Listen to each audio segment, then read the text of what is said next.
बिस्मिल्लाहिर्रहमानिर्रहीम, अस्सलाम वालेकुम। Welcome back to Nagina's kitchen.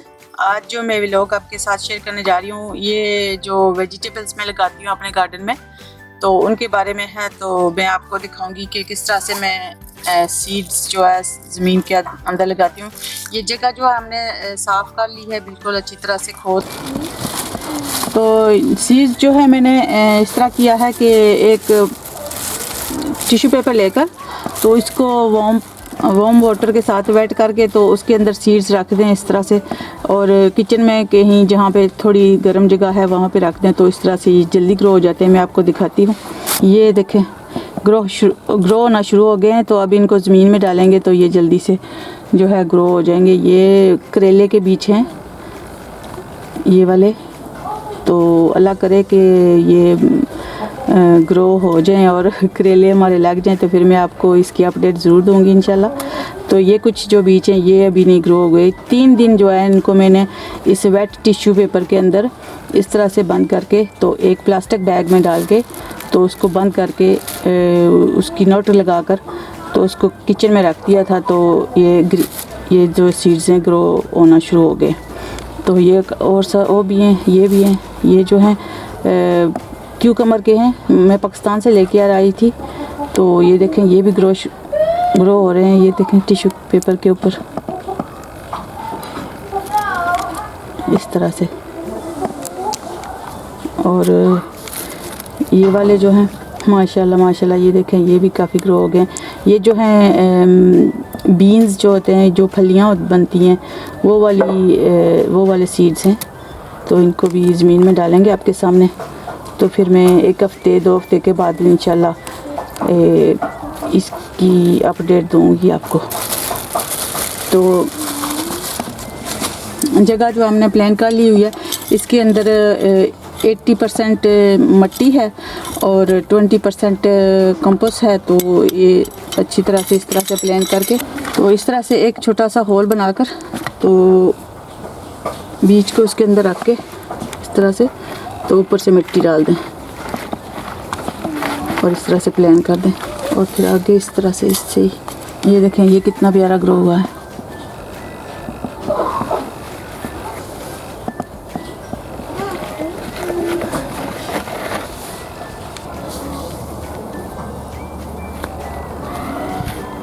ये देखें ये जो है क्यूकम्बर का सीड है। तो माशाल्लाह से छोटा सा, बिल्कुल छोटा सा प्लांट बना हुआ है। तो अब इसको ज़मीन में रखते हैं।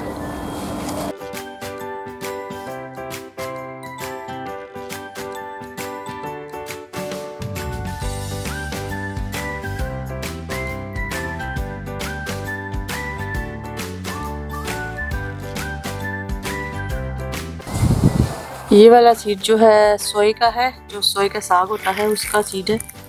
तो इसको जो है बस सिंपली इस तरह से फैला देंगे इस जगह।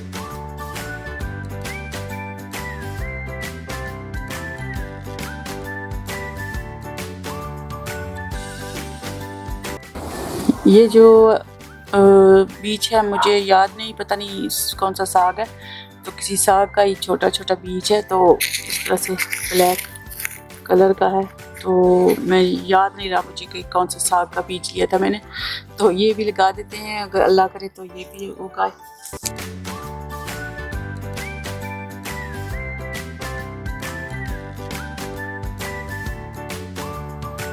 ये बीज जो है धनिया का है, तो धनिया भी लगा देते हैं अल्लाह। तो धनिया को इस तरह से हाथ में डाल के इस तरह से इसको मसलें दोनों हाथों से।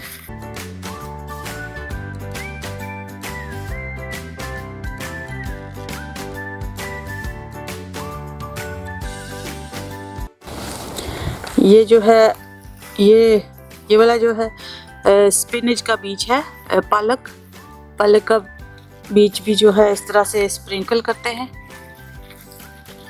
इस तरह से।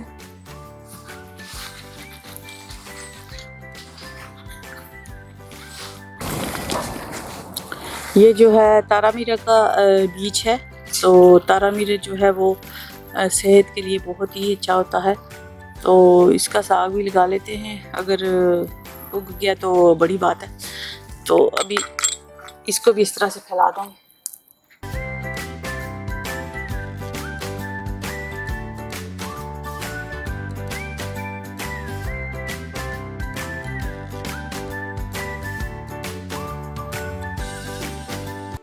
ये जो है लहसुन है, तो लहसुन को भी मैंने अंदर ही किचन में ग्रो कर लिया है। तो मैं आपको दिखाती हूँ कि मैंने इसके साथ क्या किया है। ये लहसुन का जो इसको इस तरह से डिस्पोजेबल कप में रख दिया है, तो ये फिट नहीं आ रहा था, तो साथ में मैंने एक स्पंज रख दिया जो इस तरह से। तो ये लहसुन देखें कितना मज़े का ग्रो हुआ है।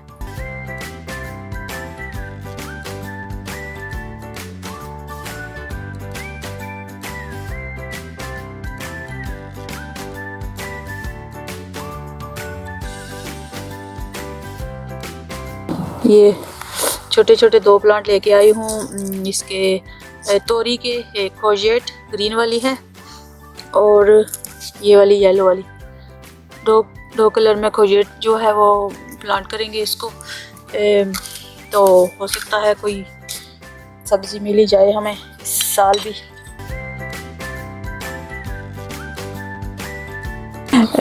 ये जो है पर्पल अनियन है, ये भी बीज लेंगे। तो मैं आपको दिखाती हूँ कि इसको कैसे बीजते हैं। बिस्मिल्लाहिर्रहमानिर्रहीम।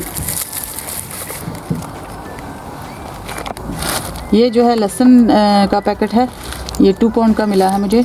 तो इसमें 3 लहसुन है। तो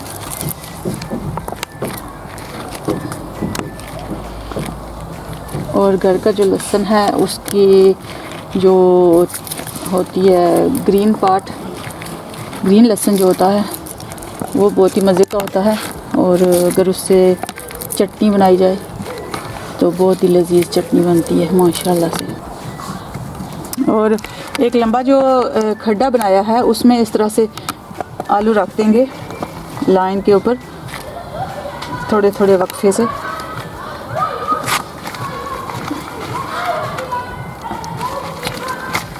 इस तरह से थोड़ा ज़्यादा गैप देंगे। इस पोटैटो शो इस तरह से। और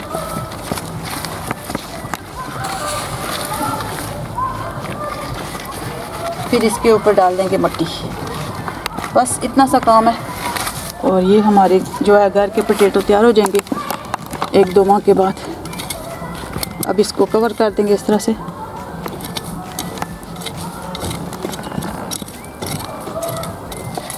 ये देखें एक लाइन कंप्लीट हो गया। बिस्मिल्लाहिर्रहमानिर्रहीम। अस्सलाम वालेकुम। आज मई की 8 तारीख है। एक बार फिर मैं आपके सामने हाज़िर हूँ। तो ये जगह मैंने आपको दिखाई थी कि मैंने हाली छोड़ी है, शायद कोई टमाटर उगाए, लेकिन कोई भी टमाटर नहीं उगा। लास्ट ईयर काफ़ी ज़्यादा प्लांट आ गए थे उससे पिछले साल के, तो इस वजह से इस आस के ऊपर मैं बैठी हुई थी। ये एक पौधा है पुदीने का, ये देखिए माशाल्लाह से ये बहुत मज़े का ग्रो हो रहा है। और बाकी मैं आपको अपडेट देने लगी हूँ। ये जो है तारा मीरा का साग ये उगा है और कुछ चीज़ें नहीं उगी। तो ये है आलू का प्लांट है ये। और ये जो है प्याज मैंने लगाया था, छोटे छोटे जो थे उसके सीड्स वो लगाए थे और प्याज भी उगना शुरू हो गया माशाल्लाह से। लेकिन कुछ ज़्यादा नहीं लगा सकी इस साल में क्योंकि लॉकडाउन की वजह से काफ़ी चीज़ें मिल नहीं रही और बाहर भी नहीं जाते हम ज़्यादा। ये भी आलू है और ये जो है ये भी तारा मीरा का साग है। ये पहले लगाया था, तो ये देखें बहुत ही खूबसूरत और बहुत ही मज़े का ये उगा है। इसको आप सैलेड के तौर पे इस्तेमाल कर सकते हैं, पका कर खा सकते हैं। ये बहुत ही मज़े का साग बनता है इसका। और ये पालक थोड़ी सी उगी है, हो सकता है इस रमज़ान में मैं ये जो है इस्तेमाल कर सकूं अपनी कुकिंग में, पकौड़ों में या किसी भी डिश में। तो थोड़ा सा धनिया भी है ये इधर। और लास्ट ईयर 2019 दिसंबर में ये हमने फ्रूट ट्रीज लगाई थी। ये एप्पल ट्री है, तो इसके ऊपर जो है ये जो अब आए हमने ऑनलाइन ऑर्डर की थी, जब आई थी तो ये बिल्कुल स्टिक की तरह थी। तो ये देखें अब इसके ऊपर लीव्स भी उगाई हैं और भी निकले हैं माशाल्लाह से, बहुत ही प्यारी लग रही है। ये जो है प्लम का प्लांट है, 2 प्लम के हैं, एक एप्पल है।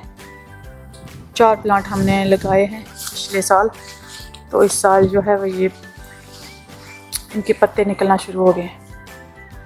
ये देखें अल्हम्दुलिल्लाह, ये भी प्लम है और दूसरा वाला ऑरेंज है।